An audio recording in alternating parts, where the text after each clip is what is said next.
পরিপূর্ণ পর্দা করতে গেলে পর্দাশীল নারীদের প্রতিনিয়ত নিপীড়ন ও বৈষম্যর শিকার হতে হচ্ছে। পরিপূর্ণ পর্দা করার কারণে সরকারি বেসরকারি প্রতি ক্ষেত্রে অধিকার বঞ্চিত হচ্ছেন পর্দাশীল নারীরা।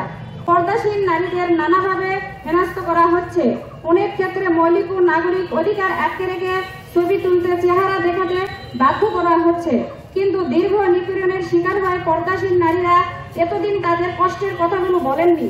তবে পরিস্থিতি বর্তমানে এমন হয়ে দাঁড়িয়েছে যে পর্দাশীল মহিলাদের দেওয়ালে পিঠ ঠেকে গেছে। তারা আর চুপ থাকতে পারছেন না। তারা বাধ্য হয়ে রাস্তায় নামতে, তাদের কষ্টের কথাগুলো সবাইকে জানাতে। গত 16 বছর যাবৎ জাতীয় নির্বাচন কমিশনের সাবেক কতিপয় স্বৈরাচারী কর্মকর্তা শুধুমাত্র মুখচ্ছবি না তোলার অজুহাতে পর্দাশীল নারীদের নাগরিকতা আটকে রেখেছে।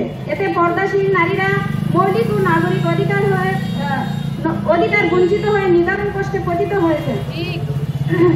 অনেক পর্দাশীল নারী অর্থাৎভাবে বিনা চিকিৎসায় মারা যাচ্ছেন, কিন্তু এনআইডি ছাড়া ওয়ারিশ সূত্রে প্রাপ্ত জমি বিক্রি করতে পারছেন না। অনেকে বিধবা ও তালাকপ্রাপ্ত পর্দাশীল নারীরা এনআইডির অভাবে বাসা ভাড়া নিতে পারছেন না, বাচ্চাদের স্কুলে ভর্তি করতে পারছেন না, পর্দার সাথে কোনো চাকরি করে জীবন নির্বাহ করতে পারছেন না। চাচ্ছি যে আমরা এনআইডি কার্ড ছবি ছাড়া ফিঙ্গারপ্রিন্টের মাধ্যমে আমাদের এনআইডি কার্ডের ব্যবস্থা করার জন্য, কারণ আমরা এই এনআইডি কার্ড না থাকার কারণে আমরা অনেক কিছুই আমরা কি পাচ্ছি না, কোনো সুযোগ সুবিধাই পাচ্ছি না। এই জন্য আমরা চাচ্ছি ছবি মুক্ত ফিঙ্গারপ্রিন্টের মাধ্যমে এই এনআইডি কার্ডের ব্যবস্থা করার জন্য। এটা আমরা আপনাদের কাছে অনুরোধ করছি। আচ্ছা, তাদের দাবি হচ্ছে, বিষয়টা হচ্ছে ধর্মীয় প্রাইভেসি অধিকার অক্ষুণ্ণ রেখে পর্দাশীল নারীদের জাতীয় পরিচয়পত্র প্রদান বিষয়।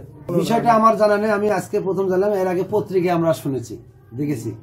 বিশ্বের অন্য কোনো দেশে আছে কিনা, এটা বিভিন্ন দেশে বিভিন্ন রকম সিস্টেম থাকতে পারে। আমাদের দেশে এখন বলতে এই অপরাধ তালিকার এই সিস্টেমটা এখন আছে। আমরা যে নারী সমাজের পক্ষ থেকে, পর্দাশীল নারী সমাজের পক্ষ থেকে যে আবেদন স্মারকলিপিটা পেলাম, এটা আমরা ঊর্ধ্বতন কর্তৃপক্ষকে অবহিত করি।